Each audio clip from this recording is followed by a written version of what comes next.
नमस्कार मित्रांनो, लग्नानंतर होईलच प्रेम या मालिकेच्या आजच्या भागामध्ये मी तुम्हा सर्वांचे अगदी मनपूर्वक स्वागत करते। आजच्या भागामध्ये आपल्याला पाहायला मिळतं पार्थ हा झोपी गेलेला असतो। आता काव्या पार्थला बेडवर झोपी घालते। त्याच्या डोक्यावरून मायेनेच हात फिरवत त्याचे हात चेपून देत ती त्याच्या बाजूला बसून असते। आता पार्थ मात्र चांगला खोरत असतो आणि त्याचवेळी पार्थला अचानक जाग येते आणि घाबरतच पार्थ उठून बसतो। काव्या म्हणते, देशमुख अहो काय झालंय? पार्थ म्हणतो, आपली फर्स्ट नाईट आहे ना आणि मी इथे झोपलोय, मी तर खुर्चीवर बसलो होतो ना। तर काव्या म्हणते, हो देशमुख, तुम्ही खुर्चीवर बसला होता आणि तुम्हाला झोप येत होती, म्हणूनच मी तुम्हाला विचारलं झोपता का बेडवर, तर तुम्ही हो म्हणालात आणि म्हणून मी तुम्हाला बेडवर घेऊन आली। पार्थ म्हणतो, अहो मी झोपेत हो म्हणालो, पण मला तुम्ही झोपवणार आहात का? अहो आपली फर्स्ट नाईट आहे, थांबा मी तोंडावर पाणी मारून येतो। काव्या म्हणते, अहो देशमुख काय चाललंय तुमचं? तुम्हाला झोप येते ना आणि तुम्ही जर तोंडावर पाणी मारलं तर मग तुम्हाला झोप कशी येईल? पार्थ म्हणतो, तेच तर सांगतोय, मला तोंडावर पाणी मारू देत, आपली फर्स्ट नाईट आहे, मला झोपायचं नाहीये। काव्या म्हणते, देशमुख अहो तुम्ही आपल्या फर्स्ट नाईटसाठी तुमची झोप कॉम्प्रोमाइज करणार आहात का? देशमुख, असा संसार होत नसतो। अहो तुम्हाला झोप आली आहे ना, मग झोपा ना। पार्थ म्हणतो, पण आपली फर्स्ट नाईट। तर काव्या म्हणते, काय चाललंय तुमचं? फर्स्ट नाईट ही काही आपली लास्ट नाईट आहे का? नाही ना। अहो आपलं लग्न झालंय, आपल्या लग्नासाठी आपण कित्येक दिवस बिझी होतो, त्यात किती धावपळ होती। आपली थाटात झालेली हळद, त्यानंतर मेहंदी आणि ग्रँड असं झालेलं संगीत, आणि त्यातही लग्नामध्ये असणारी ती हुरहुर भीती, आपलं लग्न, आपलं ह्या सगळ्या विधी निर्विघ्नपणे पार पडतील ना, काही विघ्न तर येणार नाही ना, या सगळ्याची मनात असणारी ती भीती। आणि आत्ता कुठे सगळं काही नीट पार पडलं आहे। सकाळपासून आपण एवढे मंगलविधी केले आहेत, मग इतकं सगळं होऊन माणूस थकणार नाही का? अहो तुम्ही थकला आहात, मग काय झालं, आपण आराम करू शकतो। तर पार्थ म्हणतो, असं कसं? ती 4 लोक काय म्हणतील? काव्य विचारते, कुठली 4 लोक? आपण काव्यार्थ आहोत, मग आदली कुठली 4 लोक? आपण कुठल्याही 4 लोकांचा विचार करणार नाही आहोत, इथे आपण फक्त आपला विचार करायचा। आणि मला सांगा, पहिल्या रात्री झोपलं तर काही चुकीचं होतंय का? तर पार्थ म्हणतो, हो चालेल, असं म्हणत पार्थ झोपायला जातो आणि म्हणू लागतो, नाही, पहिल्या रात्री असा झोपणारा हा पहिलाच नवरा असेल। तर काव्यामध्ये असू देत ना, अहो तुम्हाला झोप येते आणि तुम्ही माझ्याशी बोललात, हेच खूप आहे। आणि मला सांगा, झोप आली तर काही चुकीचं आहे का? अहो मला सुद्धा झोप येते, खरं सांगू का देशमुख, तुम्ही झोपलात ना ते खरंच खूप बरं झालं, कारण मला सुद्धा झोप येत होती, परंतु तुम्हाला कसं सांगावं मला काहीच कळत नव्हतं। आता पार्थ काव्याला जवळ घेतो आणि म्हणू लागतो, मला सांगा, तुम्ही माझ्यासाठी तुमची झोप कॉम्प्रोमाइज करणार आहात का? असं होतो का संसार? काव्य म्हणते, देशमुख, पार्थ म्हणतो, असंच म्हणाला होता ना? तर काव्या म्हणते, हो, खरं सांगू का, प्रत्येक नवरा बायकोने म्हणजे प्रत्येक कपलने त्यांना होणारा त्रास एकमेकांना सांगायचा असतो, मग त्या दिवशी आराम करू शकता, मग जे काही होईल ते। तर पार्थ म्हणतो, उद्यापासून। तर काव्या म्हणते, मग आज मात्र आपण दोघांनी मस्त ताणून द्यायचं आहे, मस्त झोपून द्यायचं आहे, आणि तेही एकमेकांच्या कुशीत। असं म्हणत आता काव्या पार्थच्या जवळ जाते आणि पार्थला मिठी मारत म्हणते, मी काय म्हणते देशमुख, आपण जर दोघांनी एकमेकांसोबत आपल्या भावना व्यक्त केल्या, तसंच जर प्रत्येक कपलनं केलं तर पार्थ म्हणतो, पण आज आपण दोघांनी मात्र ठरवूया की आजपासून आपण आपल्या मनात जे येईल ते एकमेकांशी शेअर करायचं आहे, कुठलीच गोष्ट एकमेकांपासून लपवायची नाही। तर काव्या म्हणते, हो देशमुख, चालेल, काहीच हरकत नाही। तर पार्थ म्हणतो, मग आता झोपूयात ना? तर काव्या म्हणते, हो, मला तर खूप झोप येते आहे। आता पार्थ झोपायला जातो, तर त्यावेळी काव्या तिची उशी घेऊन झोपणार, तर पार्थ काव्याच्या दोन्ही उशा बाजूला फेकून देतो। काव्या पार्थकडे पाहते, तर पार्थ आपला हात काव्याला झोपण्यासाठी देतो आणि शेवटी पार्थ काव्याला कुशीत घेत दोघंही झोपी जातात। दोघांनीही नवीन संसाराची, नवीन आयुष्याची एक सुरुवात केलेली असते। एकमेकांना साथ देत, एकमेकांना समजून घेत त्यांनी पहिल्या दिवसाची सुरुवात केलेली असते। तर दुसरीकडे पाहायला मिळतं, जीवा आता बाथरूममधून येऊन शांत बसलेला असतो, जीवाला खूप त्रास होत असतो, आणि त्याचवेळी नंदिनी जीवासाठी काढा घेऊन येते आणि म्हणते, हे घ्या। जीवा विचारतो, काय हे? तर नंदिनी म्हणते, काढा। तर आता जीवा नंदिनीला म्हणतो, मी कुठे दारू प्यायलो आहे? तर आता नंदिनी म्हणते, दारू नाही, पण तुमचं पोट शांत होण्यासाठी हे औषध आहे। अक्रोड खाल्ला होता ना? तर जीवा म्हणतो, पण मी कुठे अक्रोड खाल्लेत? तर आता नंदिनी हसतच जीवाला म्हणते, मी ज्यावेळी खाली काढा करण्यासाठी किचनमध्ये गेले त्यावेळी मला अक्रोडची सालं दिसलीत. त्यावेळेस मला कळालं मिथून काका. तर जीवा म्हणतो, काका नाही, धोका आहे, धोका. तर नंदिनी म्हणते, तुम्हाला अक्रोडची ॲलर्जी आहे तर जीवा म्हणतो की हो, मला अक्रोडची ॲलर्जी आहे, तरीसुद्धा काकाने मला अक्रोड खायला घातलेच. असं म्हणत जीवा थोडा चिडतो, तो नाराज होतो आणि बेडवर जाऊन बसतो. आता रुसलेल्या जीवाचा रुसवा काढणं हे नंदिनीचंच काम. आता नंदिनी जीवाला समजावण्याचा, त्याचा रुसवा काढण्याचा प्रयत्न करत असते. नंदिनी जीवाला म्हणते, जीवा अहो काय झालंय? तुम्हाला अक्रोडची ॲलर्जी आहे हे तुम्ही मला का नाही सांगितलं? आणि असा त्रास होतो हेही तुम्ही मला सांगितलं नाही. मला वाटलं की रॅशेस वगैरे येत असतील. तर जीवा म्हणतो पण. तर नंदिनी म्हणते, जीवा अहो काय झालंय? माझ्यासमोर असं अवघडल्यासारखं का बसलंय तुम्ही? आणि तसंही माझ्यापासून हे का लपवलंत? अहो तुम्हाला जर अक्रोडची ॲलर्जी आहे आणि असा त्रास होतो हे जर मला माहीत असतं ना, तर मी ज्यावेळी काका बोलत होता ना काजू बदाम, त्याच वेळी चौकशी केली असती. परंतु माझंच चुकलं. तर त्यानंतर जीवा म्हणतो पण. नंदिनी म्हणते, अहो जीवा, म्हातारपणी एकमेकांची दुखणी कुपणी काढायची आहेत, त्याची सुरुवात आतापासूनच झाली अशी समजा. म्हणतात ना की डॉक्टर आणि वकिलापासून कोणतीही गोष्ट लपवायची नाही, पण त्या अगोदर बायकोपासून कोणती गोष्ट लपवायची नाही.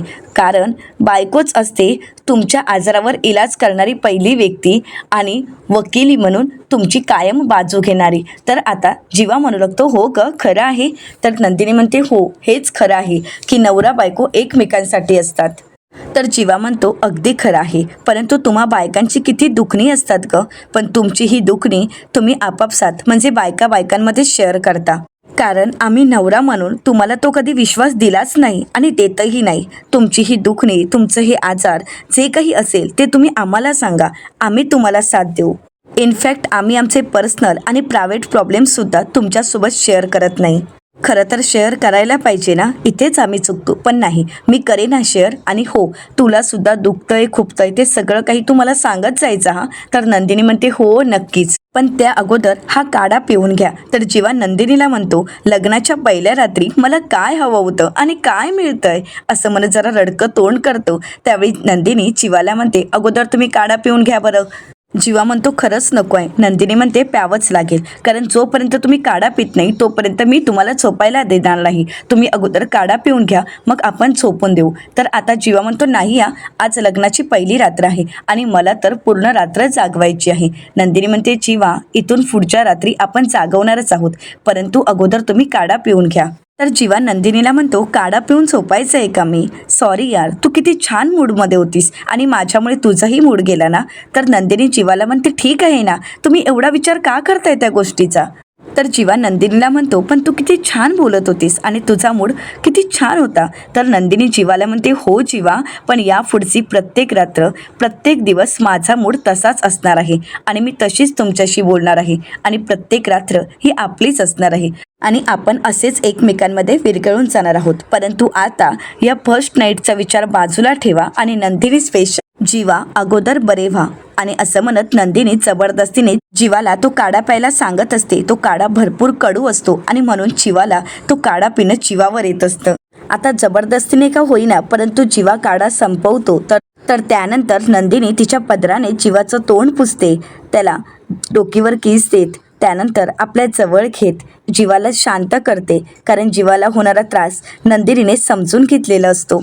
तर दुसरीकडे पाहायला मिळतं, हॉलमध्ये बसून मिथून काका कोडं सोडवत असतात आणि त्याचवेळी मानिनीताई त्या ठिकाणी येतात आणि आवाज देत म्हणतात, मिथून भाऊजी अहो काय हे एवढा वेळ जागरण कशासाठी करताय? काय हे कोडं सोडत बसलाय? तर मिथून काका म्हणू लागतात, खरं सांगू का वहिनी, अगं आपल्या 4ही मुलांची लग्न इतकी छान निर्विघ्नपणे आणि थाटात पार पडली की माझी झोपच उडाली आहे. मला तर झोपच येत नाही आहे. मग काय, ही कोडं सोडवण्याची जुनी सवय ती सुरुवात केली आहे. असं म्हणत मिथून काका खूप खुश असतात आणि मानिनीताईंना विचारतात, हे काय तुम्ही सुद्धा झोपला नाही आहेत का वहिनी?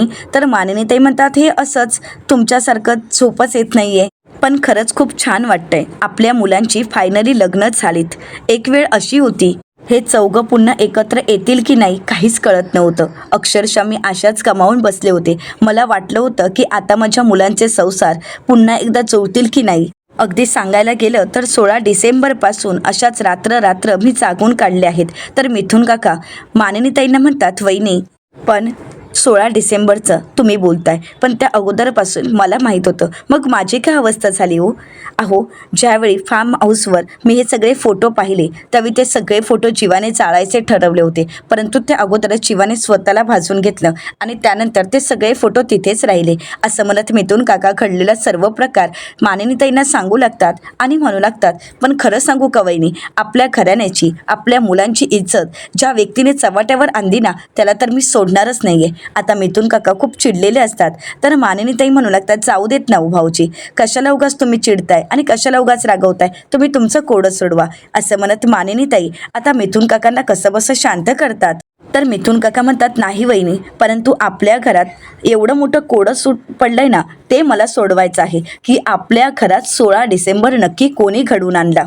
तर दुसरीकडे पाहायला मिळतं वसुआत्या शांत झोपलेले असतात आणि त्याचवेळी त्यांच्या रूममध्ये ग्लास खाली पडतं. त्या आवाजाने वसुआत्या घाबरून उठून बसतात आणि लाईट ऑन करून पाहतात की नक्की काय झालं आहे. तर त्यावेळी लक्षात येतं की ग्लास खाली पडला आहे आणि त्याच्या काचा सगळीकडे पडल्या आहेत. तर आता रम्यासुद्धा उठून विचारते, काय झाले आई? तर वसुआत्या म्हणतात, अरे देवा, काचेचं ग्लास फुटलं आहे. तर आता रम्या म्हणू लागते, ग्लासच फुटलंय ना, आभाळ फुटल्यासारखी का बोलतेस ग? तर वसुआत्या म्हणतात, अगं ग्लास फुटलंय म्हणजे नक्कीच काहीतरी चुकीचं घडणार आहे, काहीतरी असं अपशकुन होणार आहे. मला तर भीती वाटत आहे, काही चुकीचं घडणार तर नाही ना? तर रम्या म्हणते, घडणार आहे ना, पण माझ्या हातून घडणार आहे. वसुआत्या म्हणतात, रम्या अगं नक्की तू काय बोलतेस? रम्या म्हणते, जाऊ देत ना, तुला सांगून काही उपयोग आहे का? वसुआत्या म्हणतात, रम्या अगं तूच म्हणाली होतीस ना की आत्ता कुठे आपण घरच्यांचा विश्वास संपादन केलाय, मग त्या विश्वासाला तडा जाणार नाही, असंच वागावं लागेल. तर रम्या म्हणू लागते, तुझं माहीत नाही, पण माझ्यावरचा विश्वास मात्र कोणाचाही कमी होणार नाही. वसुआत्या म्हणतात, रम्या तू काय बोलतेस, तुला तरी कळतंय का? अगं आताच ना तू म्हणालीस की तुझ्यातून काहीतरी वाईट घडणार आहे आणि एकीकडे म्हणतेस की घरच्यांचा तुझ्यावर विश्वास आहे. अगं तू जर काही वाईट केलं तर कसे ठेवतील तुझ्यावर विश्वास? सांग ना रम्या. तर रम्या वसुआत्यांना म्हणते, मी जे आत्ता सांगते ना तेच होणार आहे, आता झोप शांत. असं म्हणत रम्या झोपायला जाणार. तर वसुआत्या म्हणतात, रम्या अगं सांग ना बाळा नीट, नक्की तुझ्या मनात काय चाललंय? रम्या अगं मी तुझी आई आहे, का गं नेहमी माझ्या जीवाला घोर लावत असतेस? तर आता रम्या म्हणू लागते, घोर तर लागणंच आहे जीवाला, पण डोंट वरी, तुझ्या नाही, पण आता शांत झोप.